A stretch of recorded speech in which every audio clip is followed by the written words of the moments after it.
J'ai moins une. Moins une minute.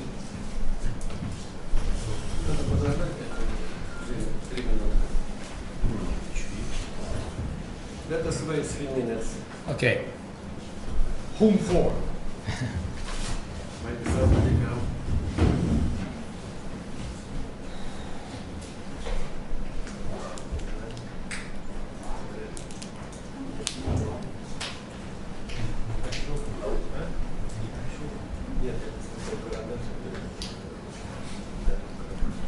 Sosinski will not come. You know that? Yes, he left. Yeah. He left. He left. Oh, he left.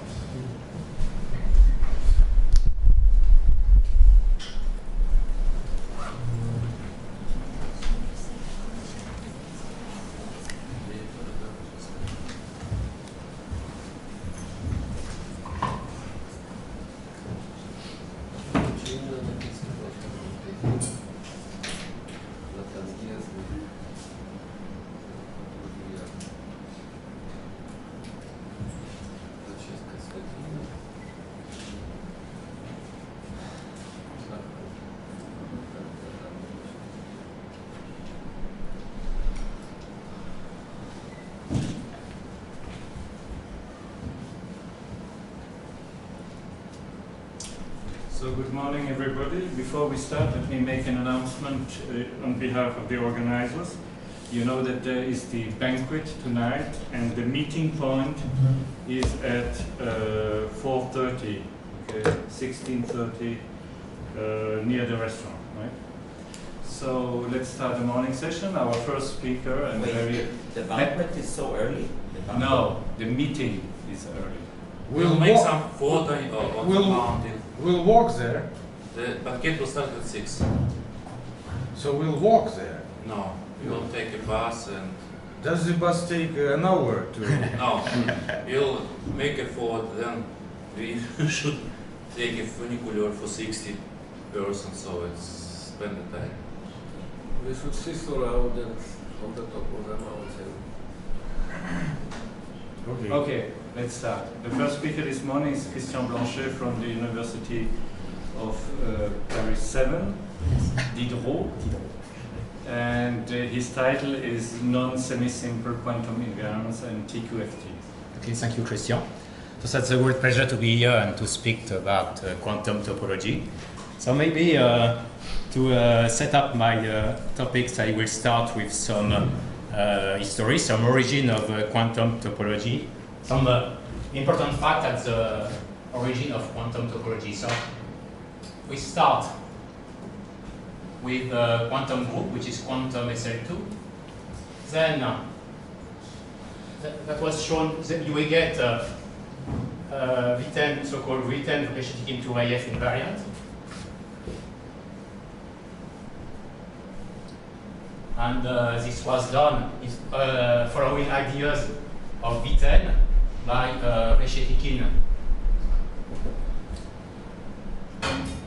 and 2IF. I think this was done in about 89, but this was published in Invariants 91. And on the other side, from this quantum SL2, you can produce what is so-called modular category. And from this modular category, and this was also done by 2IF, you produce so-called TQFT.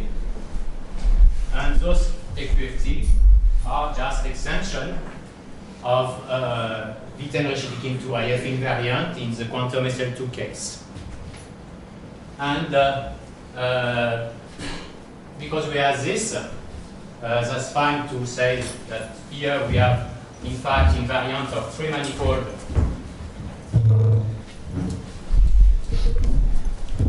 with ring or not, and this includes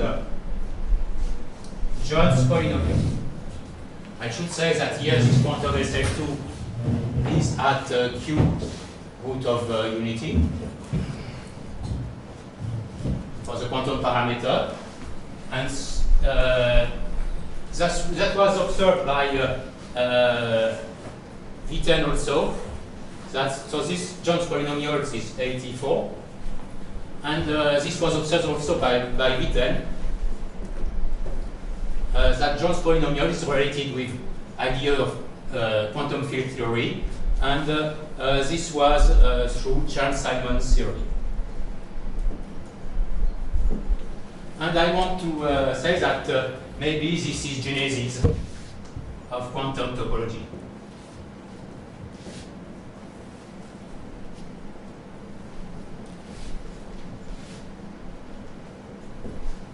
Okay, so that was the origin of the story, and now I just want to revisit this story and to explain some new picture for this.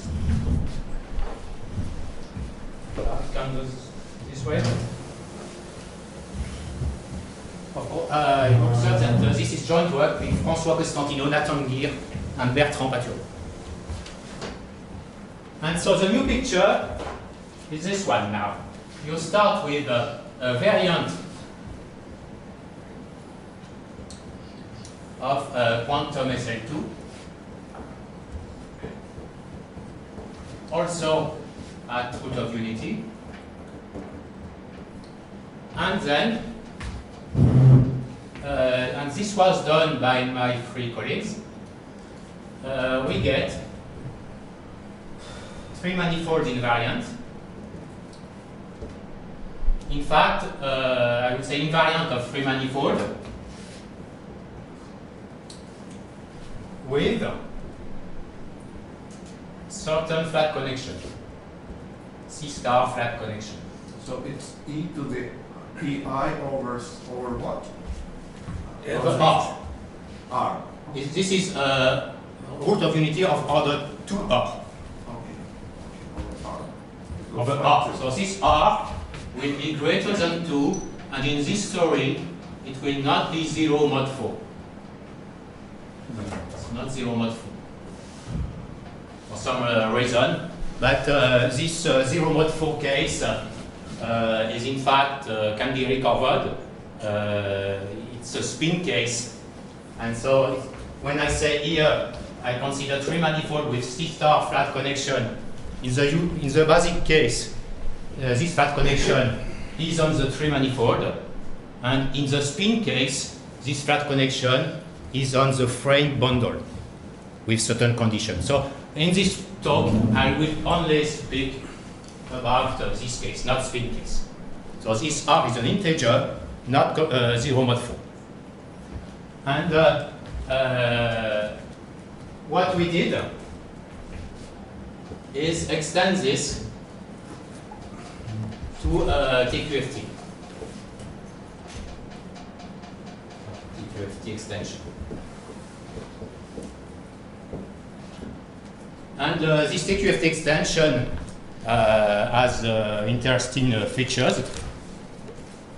And also, this family of invariant is strictly richer than the previous one.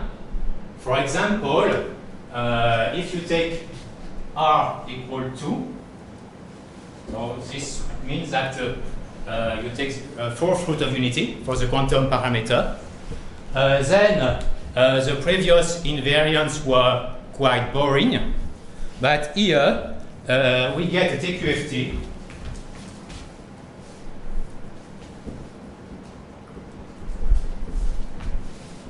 for a canonical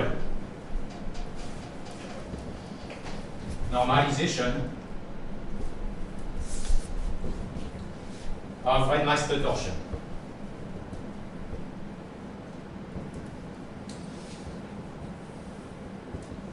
So this means that already the three-manifold invariant with the local system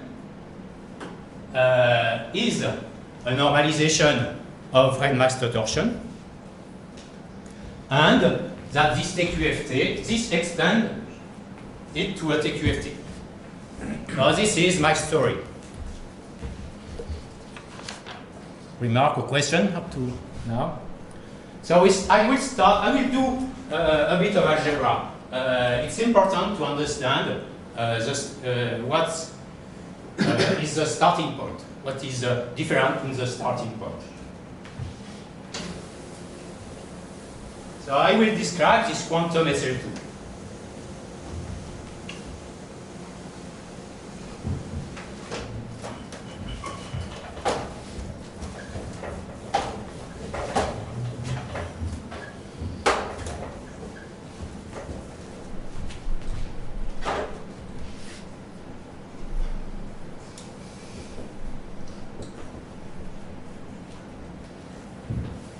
So probably everybody here knows this, the Lie algebra SL2 and its representation. So you know that you start with those matrices.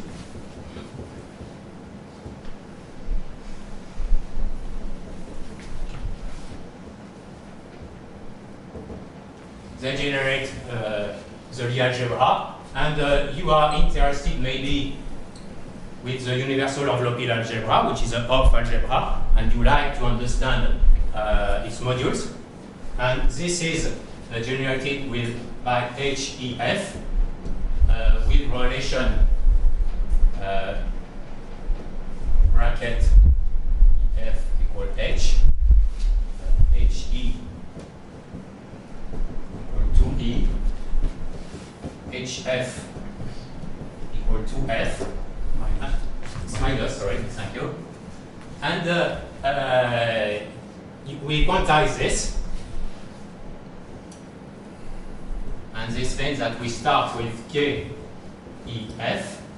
This K, you think about it as exponential, some exponential of H. And you have this now relation. Well, sorry, K minus K minus 1, Q minus Q minus 1. Now this, for the moment, this Q is generic, but we will specialize. Then you get K E, K minus 1 equal Q2 E, and K F, K minus 1 equal Q minus 2 F. And when you take Q equal root of unity, then we can add some relations. Then ER, FR. You take the same presentation and you show that those guys are central. And depending on the quotient of the center you are considering, you have different version, different flavor of the quantum group at a root of unity.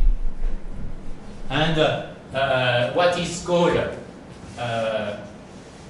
UQSL2, let's say small, will be this UQSL2 at Q a root of unity quotiented by ER, FR, and KR minus 1. And this is the version which you use for the semi-simple invariant corresponding to modular categories. Here you have representation, so you get modules, weight modules, let's say VM, of dimension m plus 1, and for m between 0 and r minus 1, and those modules contains are used are the only thing you need to construct Witten-Reshetikhin into relief invariant. So now you see that this maybe this quotient is rather strong, and one thing we could do is just remove this, at least. So if we remove this, we will still have E and F, which are nilpotent, but KR is central, but that do not need to act by 1. And here is the complete picture. So for those CGP invariant, we do not only consider, so you see the quotient here, you see the previous relation, and now here you you have this quotient, nothing for k to the r, but it's fine to keep to have not only k as generator but also the old h. So we have a presentation where we have the usual generator k, e, f, but also h, which will play the role of a logarithm for k. And now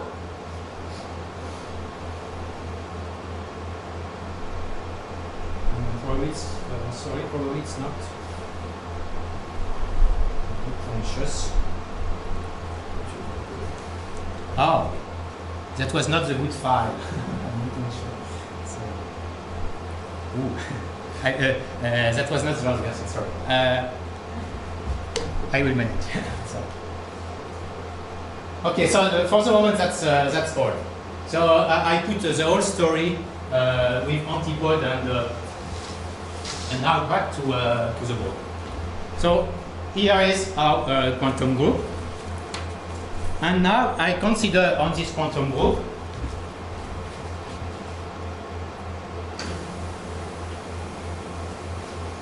So you don't require a relationship between H and K? now the story. K is the exponent of H. Yeah, K but is not exponent in of this H, definition. yes. Not in this definition, right? Maybe on the modules. Maybe on the module. So now what is a weight module?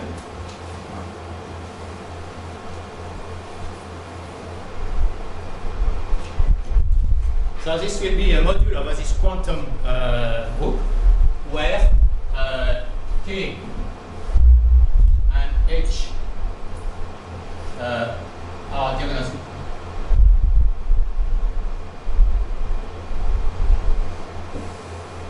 And K acts by Q to the H.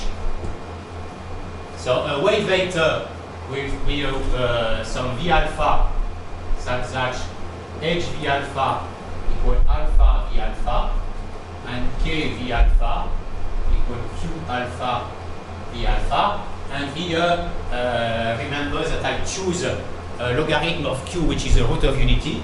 So here, alpha may be in C, and this Q to alpha is exponential by alpha over R.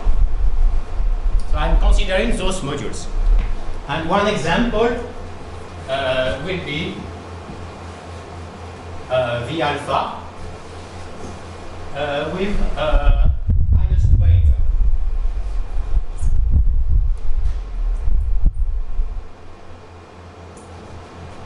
R minus plus, sorry, alpha plus R minus 1.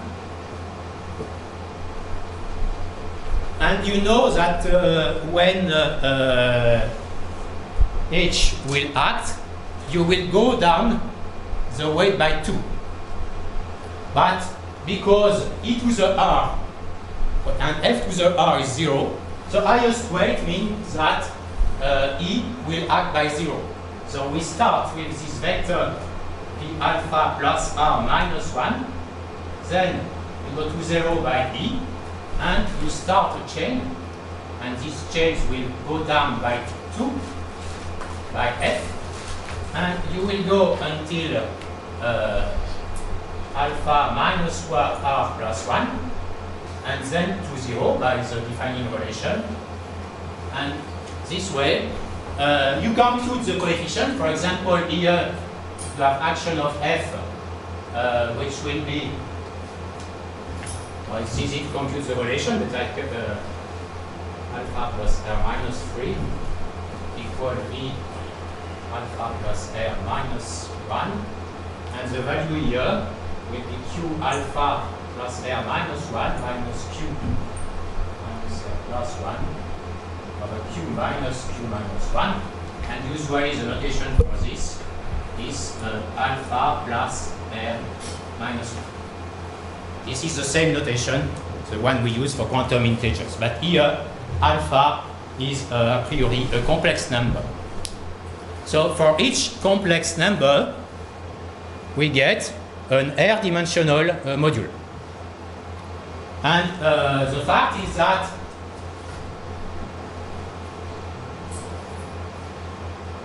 for alpha in C minus Z, that may be in union RZ, V alpha is simple and projective.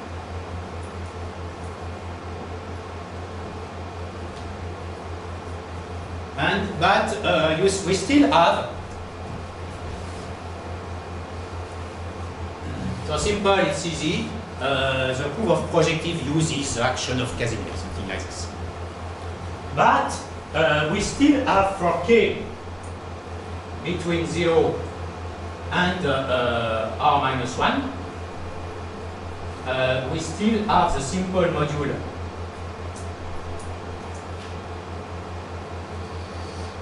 Sk, the previous, so dimension with highest weight K and dimension K plus 1. And in fact, this Sk will be maybe a quotient of one of those V alpha.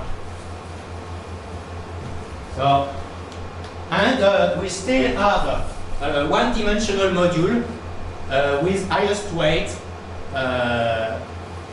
Kr. Also, we get C Kr, one-dimensional with highest weight Kr. So if we summarize, maybe it's not easy to see here, so I summarize here the simple module we know, all the simple module. This is in fact a complete list of simple module. So we get V alpha, alpha in C minus Z union RZ, Sk tensor CKR, sorry, not KR, maybe I should change, put an M, this is not the same K. So K between 0 and R minus 1, and this M is in Z. And in fact, this gives all simple modules with a repetition. So the repetition is that S R minus 1 is equal to V0. It has dimension R. And those are projective. Those are not accepted for K equal R minus 1. So we will work with this category. So the good news. Sorry? On which one does K3R act as the identity? Does some of them? You know, like before? No, no. No. Yes, yes. On those, in fact, if you remove H, those become trivial. On those, K to the R acts as identity. But with H, we keep them. But this H is important to have, and I come to this now, the error matrix, the universal error matrix. So the good news is that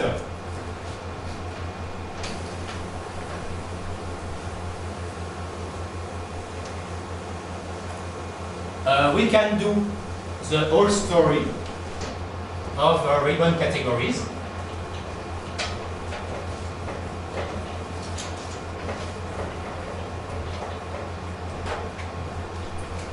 You get ribbon category.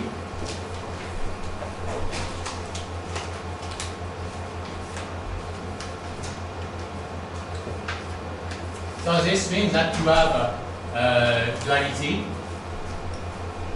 In fact, with pivotal structure and braiding, as usual. But the formula for the twist and the braiding involves the H and with compatibility. And with this means that you get a Reshitikhin 2IF functor from the category of C-colored ribbon graph, my category I denoted by C, to C, and I denote this by F. For the moment, the bad news is that this invariant is weak for the new colors. So the bad news is that F of an unknot colored with V alpha, alpha in C, let's say C dot, 2 dot equals C minus C union RZ, and this guy is 0. So this is bad news for quantum invariant, but it's this, we can be more careful and define a modified trace and quantum dimension.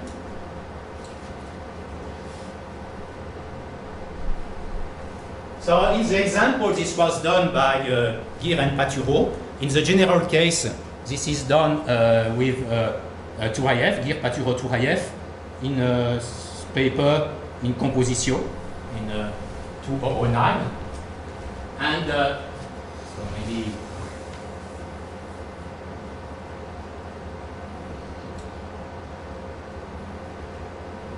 so this is for the general case. And the idea is that you cut somewhere. If you have a tangle like this, and you, this is an endomorphism. This is f of this tangle will be an endomorphism of the simple object V alpha. And for this, you get a certain coefficient times f of 1 alpha. In fact, 1 alpha, or V alpha. And we can just define this f prime of T closed as d alpha times t, where d alpha is appropriately chosen. And the theorem here is that this doesn't depend on the place you cut. If you have a ribbon graph and you cut another edge beta, you will get the same. So this is well defined with this d alpha equal minus r minus 1 r alpha r alpha, and as usual this beta is just that q beta minus q minus beta. And thus, this is well defined.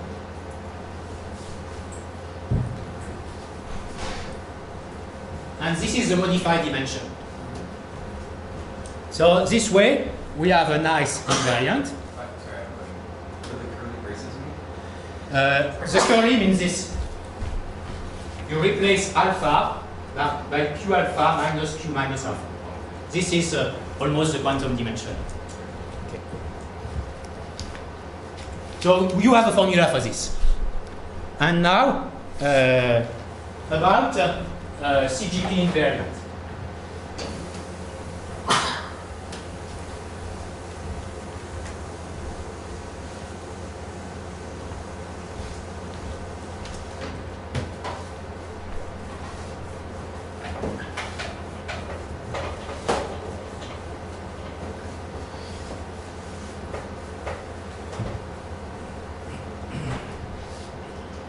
So just recall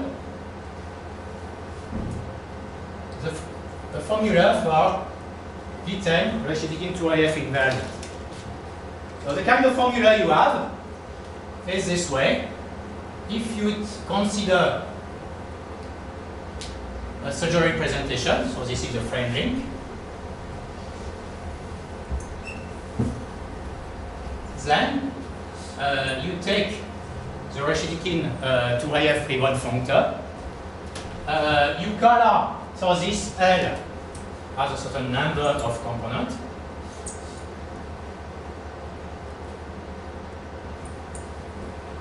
And you replace, you color each component with a Kirby color, so-called Kirby color for all J.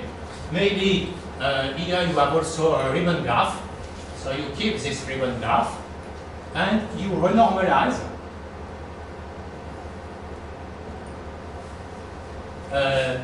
using signature of the linking matrix, number of positive eigenvalues, number of negative eigenvalues, and you are done.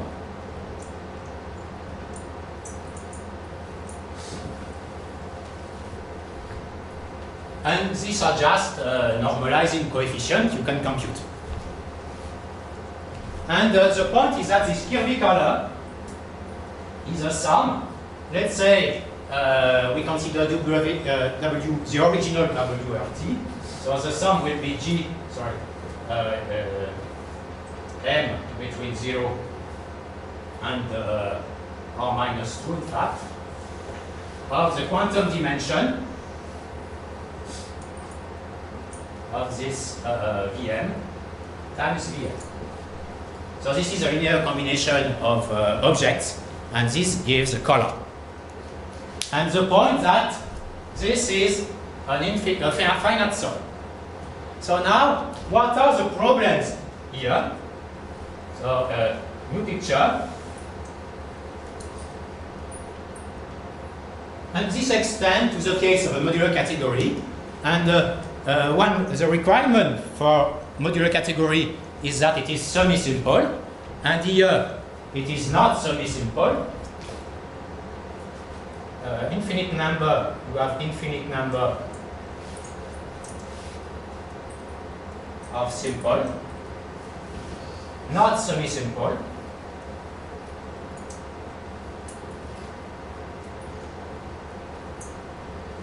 And free, this F prime. What do you mean by not semi-simple? That you have some extensions that don't split? Yes. For example, with SK, you cannot split. And F prime is not always defined.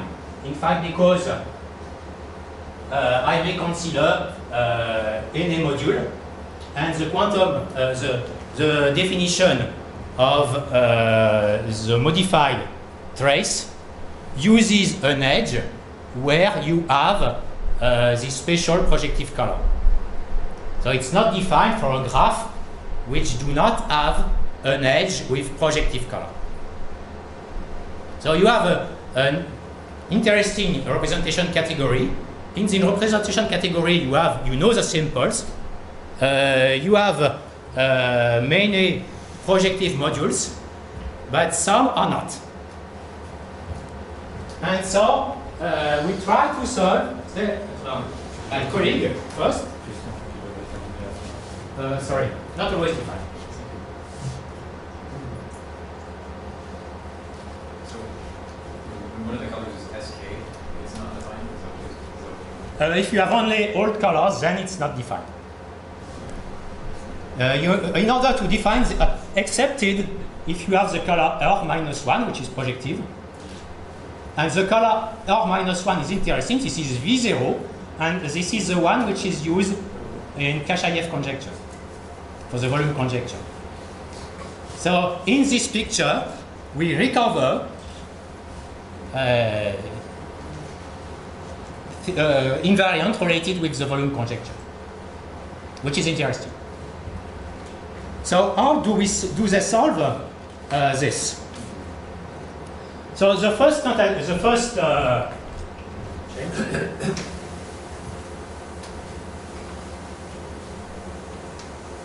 so we have in mind three kinds of difficulties. For difficulties 2 and 3, we will have a notion of admissibility.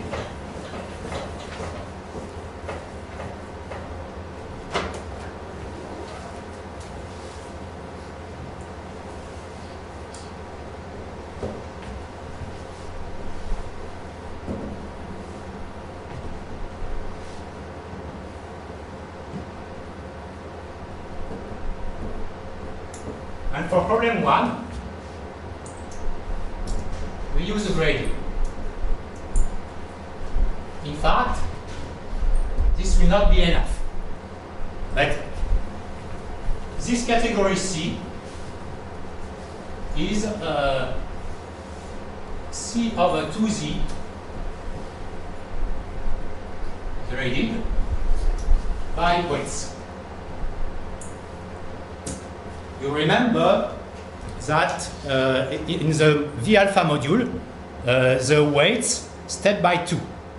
And for the tensor product, you get V alpha tensor V beta equal certain sum of V gamma, where gamma is in alpha plus beta plus HR. And it's this HR is a set of integer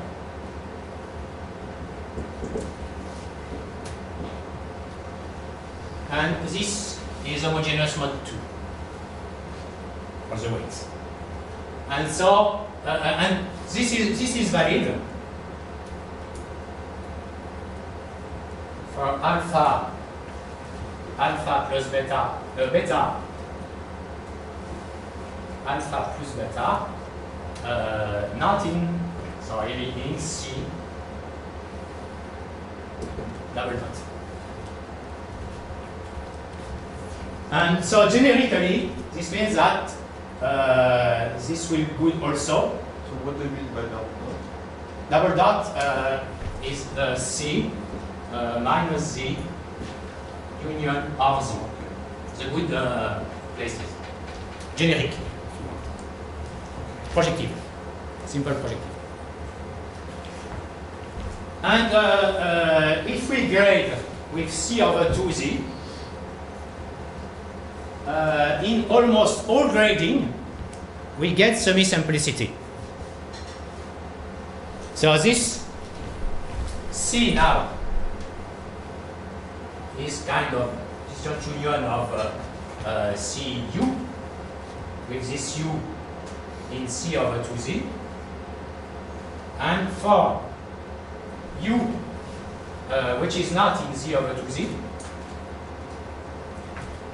Cu is semi-simple. So our category is generically semi-simple, which is good. If we have a picture where we avoid this, then we can work. And the other point is that in a given grading, so CU has still infinite number of objects, but contains, but there is an action of a group of invertible.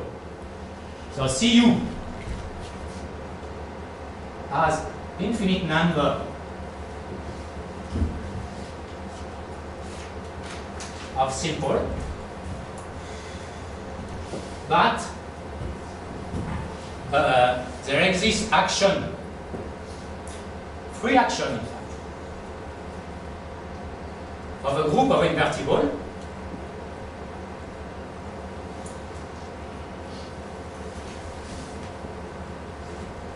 by invertible object, I mean one which is invertible for tensor product, and the one-dimensional objects are invertible.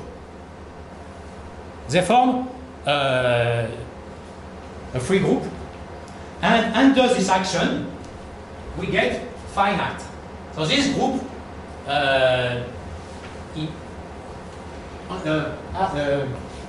put a periodicity here. So cofinite. Right, cofinite.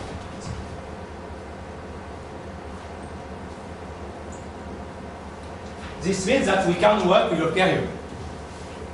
So now I will finish today. Sorry? Which of these CUs is semi-simple, you say? If U is not an integer represented by an integer, then CU is semi-simple. I think you forgot. Yeah. And the previous slide. The control, the context. Okay.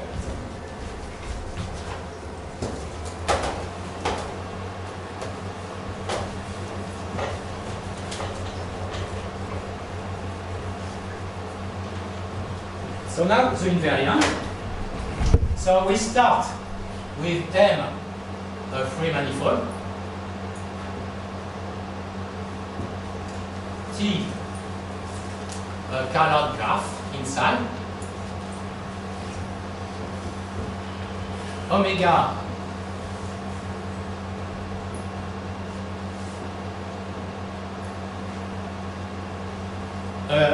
C over 2Z. In fact, this is isomorphic to H1 of M minus T with C star. So I think about this as a local system, C star local system. And I asked compatible with coloring. And this means that if I evaluate this omega on the meridian corresponding to an edge of the graph, so I have a colored edge here. So this is an edge, maybe with color V alpha. And here I have this meridian. And I ask that this is congruent to weight, not 2.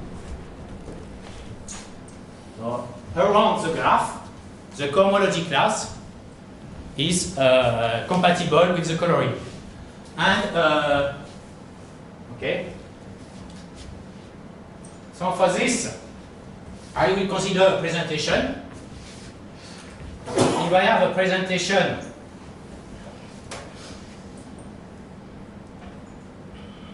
then for get omega g equal omega evaluated to m, to mj, where mj is the meridian of the component nj.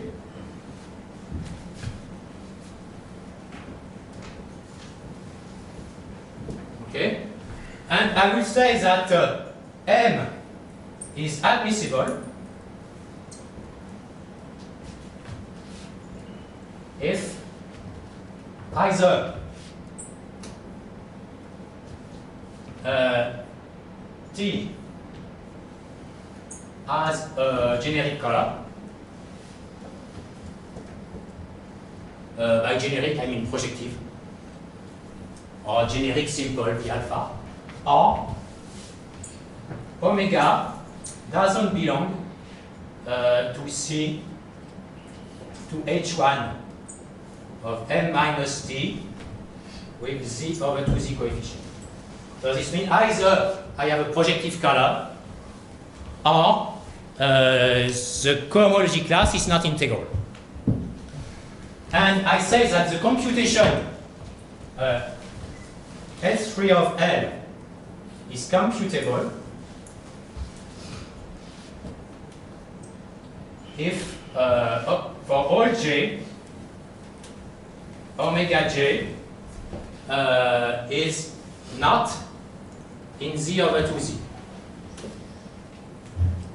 So an hierarchical definition presents CGP.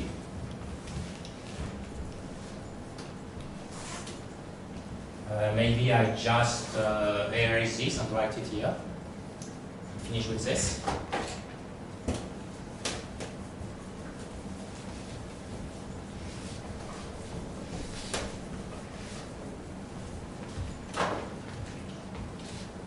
So theorem of CGP is that there exists delta plus, delta minus in C star,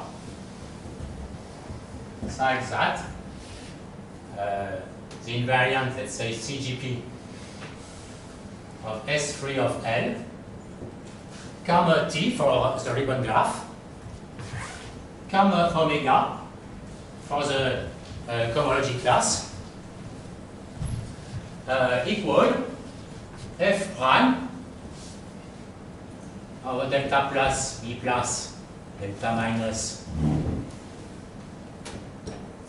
B minus, so the same kind of normalization. And here I will consider Lj with a Kirby color omega, small omega j, for all j between 1 and number of components of M, and maybe the T, and I close. And this will be complete if I give a formula for this graded Kirby color. So here you have a graded Kirby color.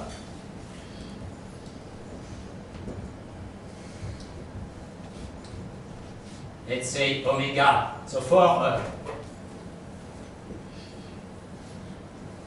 let's say U equals C over 2Z minus Z over 2Z.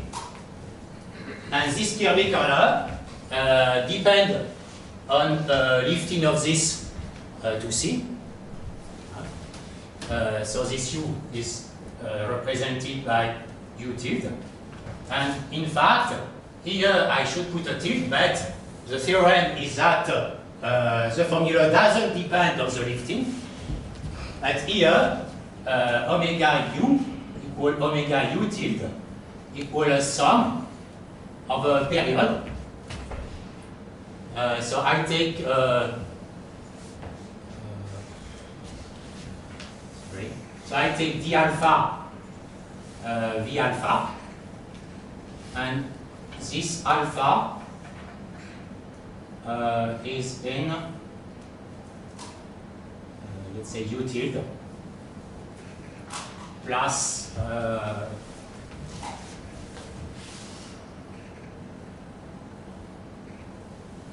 so I start with U tilde, I need this color, U tilde plus R minus 1 plus ER, that will be good for me. Or minus. This doesn't matter. So the point is that I sum over a period corresponding to the gradient. And this is an invariant, and this is a starting point for building a TQFT, as I said at the beginning. Thank you.